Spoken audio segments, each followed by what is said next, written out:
Madame, monsieur, bonsoir. 79% des Français seraient favorables à la censure après les annonces d'Emmanuel Macron en faveur d'une loi pour en finir avec les fausses informations, les fake news. Un sondage révèle que près de 4 Français sur 5 seraient pour. S'il vous plaît, monsieur le bourreau, dites-moi ce que je dois penser.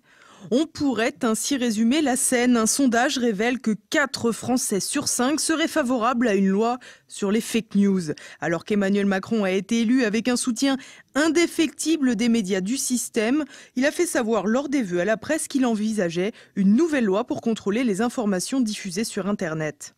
J'ai décidé que nous allions faire évoluer notre dispositif juridique pour protéger la vie démocratique de ces fausses nouvelles.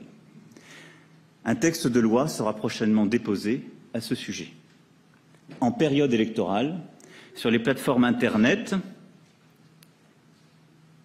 les contenus n'auront plus tout à fait les mêmes règles. De nouvelles règles, mais lesquelles? Car la véritable question autour de cette hypothétique loi sur les fake news consiste à se demander qui décidera de ce qui est une fake news et de ce qui ne l'est pas. En effet, si l'on suit la doxa du politiquement correct, il aurait été pénalement répréhensible d'évoquer la probable infiltration de terroristes dans les vagues de clandestins, une éventualité inconcevable et surtout indicible pour les journalistes gardiens du système. Dans ce cadre, si l'on peut tous comprendre que la propagation de fausses informations est déplorable, il est plus complexe de croire en une pénalisation pour y remédier. Mais si Emmanuel Macron avait les médias du net dans le viseur, les grands médias sont pourtant le plus grand vecteur de fake news.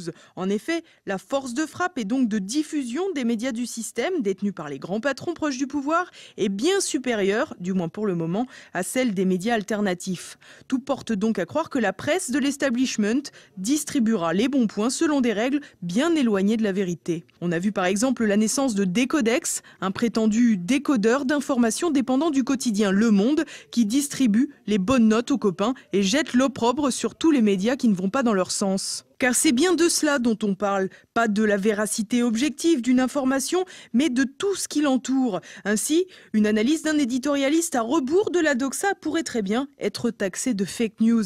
Il s'agirait donc tout simplement de museler la liberté d'expression. D'ailleurs, on pourrait considérer dans ce cadre que le délit d'entrave numérique à l'IVG, adopté il y a une petite année, était un prémisse du projet de loi décidé par Emmanuel Macron.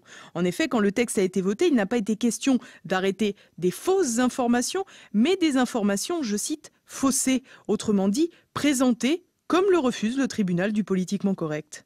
Dans les affaires de santé publique, comment espérer connaître la vérité quand l'accointance entre les laboratoires pharmaceutiques privés, les laboratoires publics, la grande presse et les dirigeants politiques n'est plus à démontrer?